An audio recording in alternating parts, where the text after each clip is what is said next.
Di kedalaman hutan tropis yang lebat dan rimbun, di antara pepohonan yang menjulang tinggi dan rimbunnya dedaunan, hiduplah seekor siput kecil bernama Titin. Titin berbeda dari siput-siput lain. Kulitnya berwarna hijau lumut, menyatu sempurna dengan lingkungannya, dan yang paling menonjol adalah senyumnya yang selalu mengembang di wajahnya yang mungil. Senyum itu tak pernah luntur, bahkan ketika ia menghadapi ejekan dan kemarahan makhluk lain di hutan. Tupai bernama Cepot, lincah dan cepat, sering mengejek Titin. "Lihatlah siput lamban itu," teriak Cepot dari atas pohon, suaranya bergema di antara dedaunan. Ia akan menghabiskan seumur hidupnya hanya untuk merayap beberapa sentimeter. Kupu-kupu cantik bernama Rara juga sering memarahi Titin. "Lendir menjijikanmu merusak keindahan daun-daun," sergah Rara, sayapnya berkelebat marah. Titin hanya tersenyum. Ia tak pernah membalas ejekan Cepot atau kemarahan Rara. Ia hanya melanjutkan perjalanannya yang lambat, meninggalkan jejak lendir di setiap langkahnya. Hati Titin sebenarnya terluka. Ia tahu ia berbeda. Ia tahu perjalanannya lambat, dan lendirnya memang mengganggu. Ia sering menangis sendirian di balik daun-daun besar, meratapi kecepatannya yang lambat dan lendirnya yang lengket.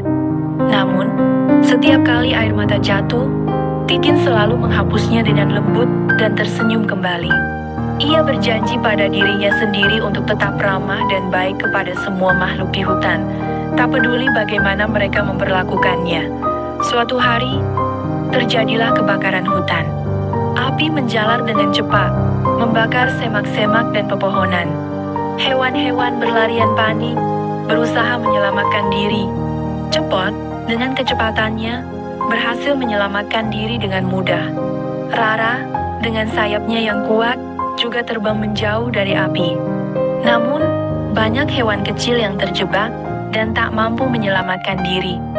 Titin, dengan langkahnya yang lambat, mulai bergerak. Ia merayap menuju hewan-hewan jebak, membantu mereka menjauh dari api. Ia menggunakan lendirnya yang selama ini dianggap menjijikan untuk memadamkan api kecil yang menyambar rerumputan kering. Lendirnya yang lengket juga membantu menahan ranting-ranting yang terbakar agar tidak meluas. Hewan-hewan yang tadinya mengejek dan memarahi Titin, kini tercengang. Mereka melihat Titin dengan mata yang berbeda. Lendir yang menjijikan itu ternyata bisa menyelamatkan mereka.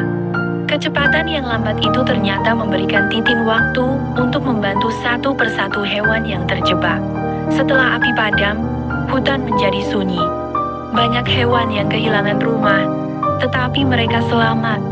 Cepot dan Rara mendekati Titin, merasa malu atas perlakuan mereka sebelumnya. Mereka meminta maaf atas ejekan dan kemarahan mereka. Titin hanya tersenyum, senyumnya yang hangat dan tulus. Ia tak pernah membenci mereka. Titin mengajarkan mereka sebuah pelajaran berharga, bahwa kebaikan dan kerendahan hati lebih berharga daripada kecepatan dan kecantikan. Bahwa setiap makhluk memiliki peran dan kelebihannya masing-masing, dan bahwa perbedaan bukanlah penghalang untuk saling membantu dan menyayangi. Dan dari hari itu, Titin, siput kecil yang selalu tersenyum, menjadi pahlawan kecil di kedalaman hutan tropis yang lebat dan rimbun. Senyumnya yang selalu mengembang menjadi simbol kebaikan dan kekuatan di tengah hutan yang penuh tantangan.